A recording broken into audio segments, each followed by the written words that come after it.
ಕರ್ನಾಟಕದಲ್ಲಿ ಪಂಜಾಬ್ ಹಸುಗಳು ಅಂತ ಹೇಳಿ ಕೊಡ್ತಾರೋ ಯಾರು ದಯವಿಟ್ಟು ತಗೋಬೇಡಿ. ಹಸುಗಳು ಕರ್ನಾಟಕದಲ್ಲಿ ಪಂಜಾಬ್ ಹಸುಗಳು ಅಂತ ಹೇಳಿ ತಗೊಳ್ತಾರಲ್ಲ, ದಯವಿಟ್ಟು ತಗೊಳ್ಬೇಡಿ. ಯಾಕಂದರೆ ನಾನು ಕನ್ಫರ್ಮ್ ಮಾಡ್ತೀನಿ, ಬ್ರೀಡ್ ಬಗ್ಗೆ ಗೊತ್ತಿರಲ್ಲ, ಸುಮ್ಮನೆ ಆ ಥರ ಕೊಡ್ತಾರೆ. ಆಮೇಲೆ ನಮಗೆ ಫೋನ್ ಮಾಡಿ ಹೇಳಬೇಡಿ. ನಿಸರ್ಗ ಡೈರಿ ಫಾರ್ಮ್ ಬನ್ನಿ, 70,000 ರೂಪಾಯಿಂದ ಶುರು ಆದರೆ 1.5 ಲಕ್ಷ ತನಕ ಹಸು ಇದ್ದಾವೆ.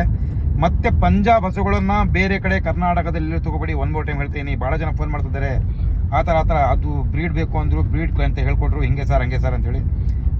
ಎಲ್ಲ ತೊಗೊಂಡ್ರೆ ಬ್ಲಡ್ ಲೈನ್ ಕೊಡೋಕೆ ಹೇಳಿ, ಶಾಂಪಲ್ ರಿಪೋರ್ಟ್ ಕೊಡೋಕೆ ಹೇಳಿ. ರಿಪೋರ್ಟ್ ತೊಗೊಂಡ್ರೆ ಹಸುಗಳು ತೊಗೊಳ್ಳಿ. ಮತ್ತು ಪಂಜಾಬಿನ ಹಸುಗಳು ಕರ್ನಾಟಕದಲ್ಲೆಲ್ಲೋ ತೊಗೊಳಕ್ಕೆ ಹೋಗ್ಬೇಡಿ. ತೊಗೊಂಡು ಎಡಬೇಡಿ. ನಾನು ಪದೇ ಹೇಳ್ತಾ ಇದ್ದೀನಿ. ಮತ್ತೆ ನಮಗೇನು ಫೋನ್ ಮಾಡೋಕೆ ಹೋಗ್ಬೇಡಿ. ಯಾಕಂದರೆ ಪಂಜಾಬಿನ ಬ್ಲಡ್ ಲೈನು ನಿಮಗೆ ಬ್ರೀಡ್ ಗೊತ್ತಿರೋ ತನಕ ಎಲ್ಲಿ ಚೆಕ್ ಮಾಡ್ತಾರೆ ಏನು ಅಂತ ಗೊತ್ತಿರೋ ತನಕ ಹಸು ತೊಗೊಳಕ್ಕೆ ಹೋಗ್ಬೇಡಿ. ಎಸ್ಪೆಷಲಿ ಮಂಡ್ಯ ಜಿಲ್ಲೆ ಮತ್ತು ಬೆಂಗಳೂರು 2 ಕಡೆ ಭಾಳ ಸ್ಟಾರ್ಟ್ ಆಗಿದೆ. ಮತ್ತು ಈಗ KR ಪೇಟೆ ಒಂದು ಸ್ಟಾರ್ಟ್ ಆಗ್ತಿದೆ ಅಂತ ವಿಷಯ ಬಂದಿದೆ. ದಯವಿಟ್ಟು ಪಂಜಾಬ್ ಹಸುಗಳು ತೊಗೋಬೇಕಂದ್ರೆ ಎಕ್ಸ್ಪೀರಿಯನ್ಸ್ ಪರ್ಸನ್ ಅಂತ ತೊಗೊಳ್ಳಿ. ಅಂಥ ಹಸು ತೊಗೋಬೇಕಂದ್ರೆ ಹಸು ತೊಗೊಂಬರೋ ನಾಲೆಜು ಇರಲ್ಲ. ಸೊ ಭಾಳ ಕಡೆ ಎಡವುತ್ತಿದ್ದೀರಾ. ದಯವಿಟ್ಟು ಇದೊಂದು ಕಡೆ ಗಮನ ಇಡಿ. ಪಂಜಾಬಿನ ಹಸುಗಳು ಬೇರೆ ಕಡೆ ಎಲ್ಲಿ ತೊಗೊಂಡ್ರು ಒಂದು ಹಸು ತೊಗೊಂಡು ಸಕ್ಸಸ್ ಮಾಡೋಕೆ ನಿಮ್ಮ ಕೈಗೆ ಆಗಲ್ಲ. ಇದು ನಾನು ಬರ್ಕೊಡ್ತೀನಿ. ಕೊಡ್ತೀವಿ. ಎಲ್ಲಿ ಬೇಕಾದ್ರೆ ರಿಪೋರ್ಟ್ ತರಿಸ್ಕೊಳ್ಳಿ. ಇಲ್ಲಾಂದ್ರೆ ಹಸು ತೊಗೊಂಡಾಗ ನೀವು ಬರ್ಸ್ಕೊಳ್ಳಿ, ಇದೇ ಬ್ರೀಡು ಅಂತೇಳಿ. ಈ ಬ್ರೀಡ್ ಅಲ್ಲ ಅಂತ ಹೇಳಿದ್ರೆ ನೀವು 10 ಲಕ್ಷ ಪೆನಾಲ್ಟಿ ಕೊಡ್ಬೇಕಂತ ಹೇಳಿ ಅಲ್ಲಿಂದ ಓಡೋಗ್ಬಿಡ್ತಾರೆ. ಇದೊಂದು ಕಡೆ ನೆನಪಿರ್ಲಿ ಸ್ನೇಹಿತರೆ. ಧನ್ಯವಾದಗಳು.